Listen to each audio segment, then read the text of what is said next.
Good morning, patrons, students, and staff of Grace Joint School District. I wanted to take opportunity to talk to you about a couple things today as we come into unsettled times in the district, and as there's questions. I met with the patron yesterday, and he expressed a couple things that concern me. One was that he felt like the community and the patrons didn't have a voice, and the other was that he felt like there was a lack of communication and maybe even a perception of some secrecy in the district and how the district is dealing with things like the mask mandate and like stage 2 of COVID-19 and the governor's directives. So a couple things that I wanted to address first. First of all, in the communications, it's difficult for the school district, the school board, or myself to communicate information that's so rapidly changing. We talk a lot about the masks and the mask mandate. That's a local decision. That was a decision that was made by our school board to implement for the safety of our staff and students here in our school district. But the stage 2 and the restrictions that have come from the governor's office, we have very little control over those, and those change from moment to moment. I just wanted to let you know what we've been doing, what I've been doing at the district level in an effort to try to communicate to the governor's office the needs and the desires of our patrons. We work through a member of the governor's cabinet who represents school districts and superintendents and administration across the state of Idaho.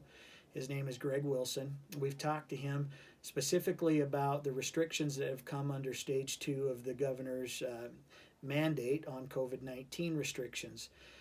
The most critical part is the restrictions on who can attend activities, whether those are choir concerts or band concerts or athletic events.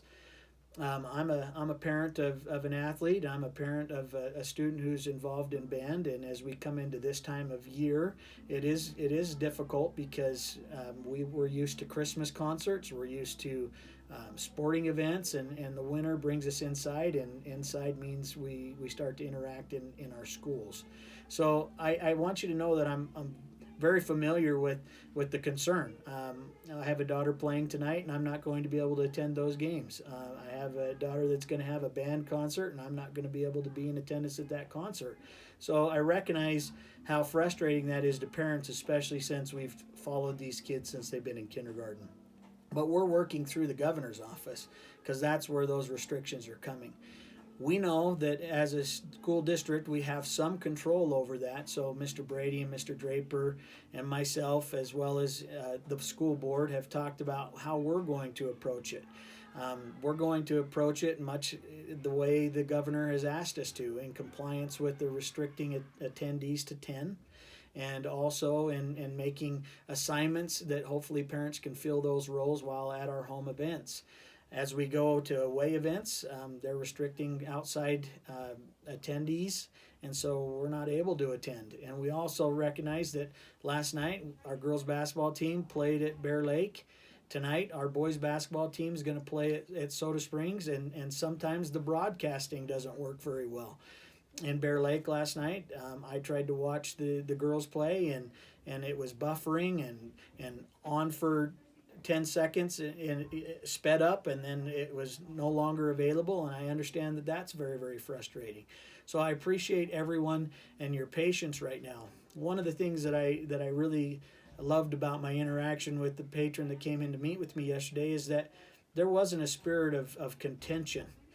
Really right now, in order for us to get through these difficult times, we have to have a spirit of unity and trust, because there are things that we can't control. And if we worry about things that we can't control, those things then control us. And we know that they control what we think about, they control how we act and how we treat one another.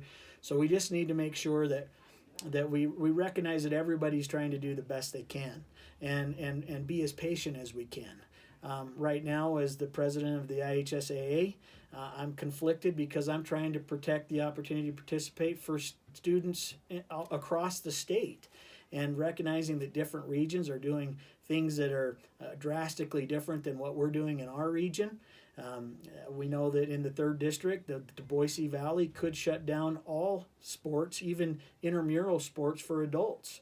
and that decision is coming through that health district. So we have to work with the people at the health district.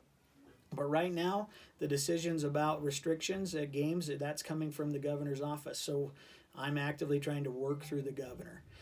We do have a great relationship with Maggie Mann at Southeast Idaho Public Health, and she's helping to advise us in the mask mandate that we're facing right now.